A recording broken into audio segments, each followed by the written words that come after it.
Hello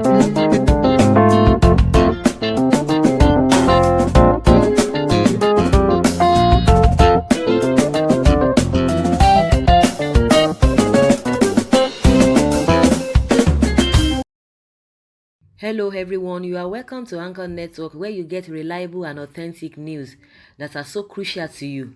I say big thank you to everyone who has been part of this channel and who has taken time to subscribe. And if you are yet to subscribe, I say please click the red subscribe button and also the bell icon. The bell icon will allow you to get notified anytime we publish any news. Don't come to Nigeria if you love yourself. Presidential Aide tells Nnamdi Kanu. Nnamdi Kanu, leader of the indigenous people of Biafra, has been advised in his best interest to stay away from Nigeria except he is ready to continue his trial for treason charges. The IPOB leader, who fled the country and has been in exile since September 2017, is seeking a return to the country for the funeral of his late mother.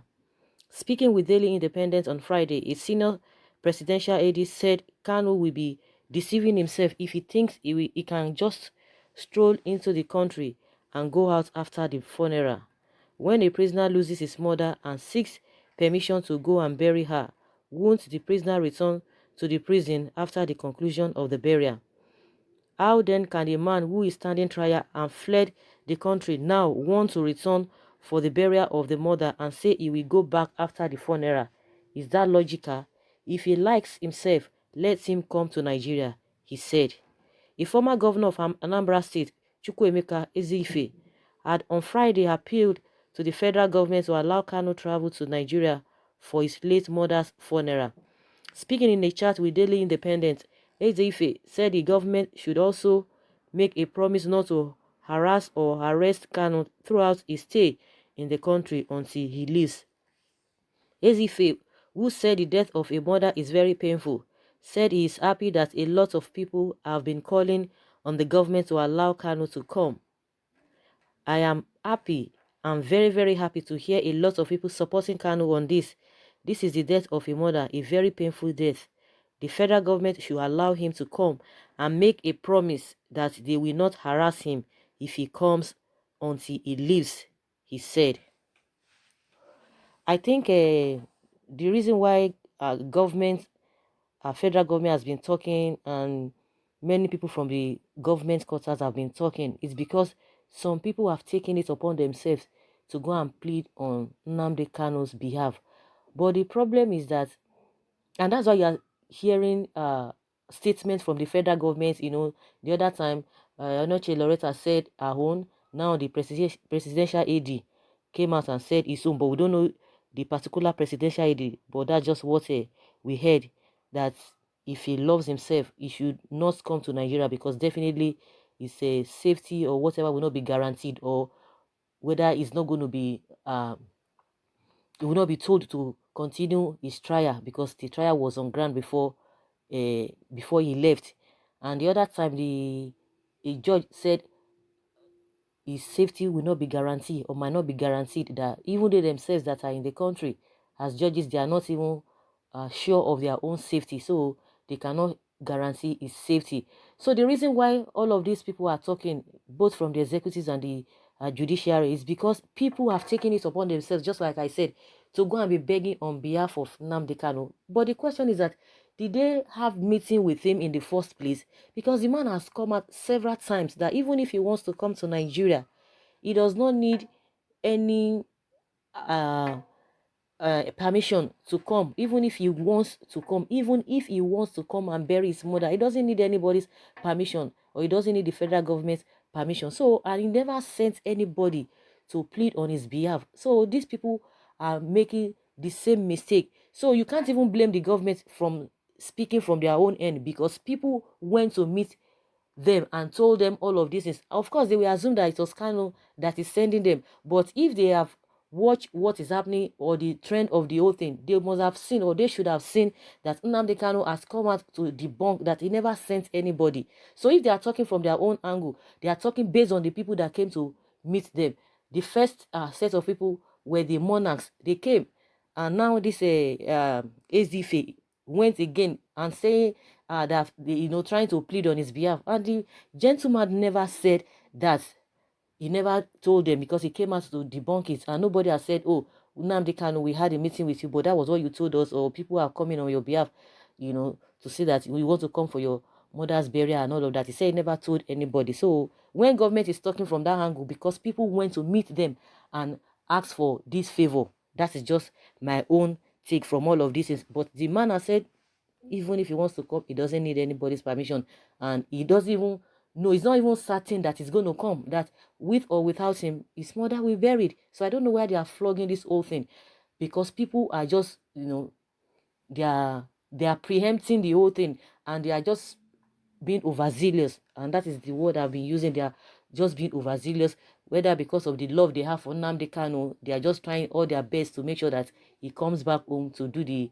right thing. But did they consult him in the first place? That is the questions that we need to be asking these people, because if they have not gone to meet with the government will not be speaking from their own end. So the people who are always going to plead on his behalf should take note, or they should have seen the video he made, that he didn't send anybody and never negotiated with anybody to beg on his behalf.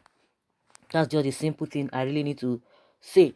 And meanwhile, we've talked about this since I don't even know that another person, the former governor of Anambra State, Chukwuemeka Ezefe, still saying the same thing, begging, pleading that Nnamdi Kanu should not be harassed when he comes. So because these people are still bent on going and meeting the presidency, or begging on his behalf, I don't know how they've passed the information to the government. That's why the government is talking from their own angle, because if nobody had gone to meet with them, they would not be saying all of these things. So those people should just take note of what Nnamdi Kanu has said. And someone says, I laugh in Urobo, you guys are not serious. Tell him to come back to zoo. Let lion tear him apart. Mr. Ezefe, you are not serious. So now you have mouth to talk after he finished abuse our president. So you never want him to stop, but you are asking federal government to leave Mr. Kanu or come and bury his mother and go free just like that. Does it really happen like that? Let him come and see what will happen to him. In my country, Nigeria, is better advise him. It's better advise him to bury his mother at Germany, where his attack. What is this person talking? So the person is talking that he should just bury his mother in Germany, where the attack of Ike Ekweremadu took place. That's what this person is talking about. It's like treating Donald J. Trump not to try and come to Africa. These people are deceiving themselves. It's like, okay, threatening, or I don't know what this person is talking about. Why are all these people who are commenting? Of course, I don't blame them, because they have not heard from Nnamdi Kanu. The video is viral. It's gone viral, where he made that statement that he never sent anybody. So these people are just overzealous. Ezefe appealed to the federal government to allow a man who jumped bail to come back to Nigeria as if nothing had happened before, because Ezefe has become I don't know what this person is talking about, abusing the man, cursing the man. All his threats that Nigeria will burn or stop to exist if Igbos are not dashed the presidency further shows that how childish and ridiculous he has become. It seems Nigeria doesn't know where their problems. Banditry, herdsmen, kidnapping, Boko Haram, tanker falling, and petroleum burning, killing people, unrest here and there, hunger, poor, the poor ones are crying. APC-led governments are eating fat and fat. Nobody challenged them. And the man who said, "Leave me alone, I will not endure it again," had now turned to your enemy. Sorry to you sycophants of this Nigeria country. If God Almighty is with him, Kanu, no weapon formed against you by APC government shall prosper. You can deceive Mr. Buhari and make your blood money. You can deceive God. You can't deceive God, because he said, my thought is not your thoughts. Wonderful.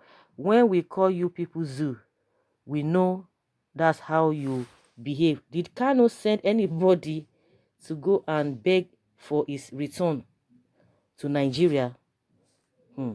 Buhari himself was in prison when his mother died, and he was never allowed to go for his mother's burial. So who is Kanu? Someone says it's better Kanu sort away, stay away from Nigeria for now, no matter what happened. A man who claimed that he is standing trial is the same man you send armies to his house to get him killed. After his successful escape, you are calling him an exile man. Is it you that send him to exile? Those that have nothing been dying there. Death is except the mother's death. It should be wise to stay out of the burial. Or a Biafran, the rising sun. I know it's difficult, especially when one coincides what led to her death. But same time, I will advise Mr. Kanu to observe things online during the burial. He is number one enemy of Buhari. I don't know how Nigerian government does things. How can you send soldiers armed to the teeth to go and raid the house of Nnamdi Kanu, wounded, punished, and kill some people there, and expect him to stay and be killed just for you to accuse him of jumping bail? You forced him to run for his life and accuse him of jumping bail at the same time. If his house was not attacked, he would still be here by now. Anybody in his shoes will do same. So, a lot of people have been saying their opinions here and there, but that is not even the issue. Nnamdi Kanu has said he doesn't need any permission from anybody. He made those two statements clear, and he never sent anybody to meet with the federal government. So all the people who are saying their opinions, they are entitled to their opinions, so they can say whatever they like. From their own angle, they just believe that maybe Nnamdi sent them, but he has come out to say he never sent them to do that, and he doesn't need any permission. And he has said he might come and he might not come. Even if he wants to come, that he will not need anybody's permission. So people should just try and get it. And those who are still bent, who are still making this statement, oh, the federal government should allow him, should let him, should do this, should not harass him, they should stop it. Or they let them have meeting with him, or they consult him first before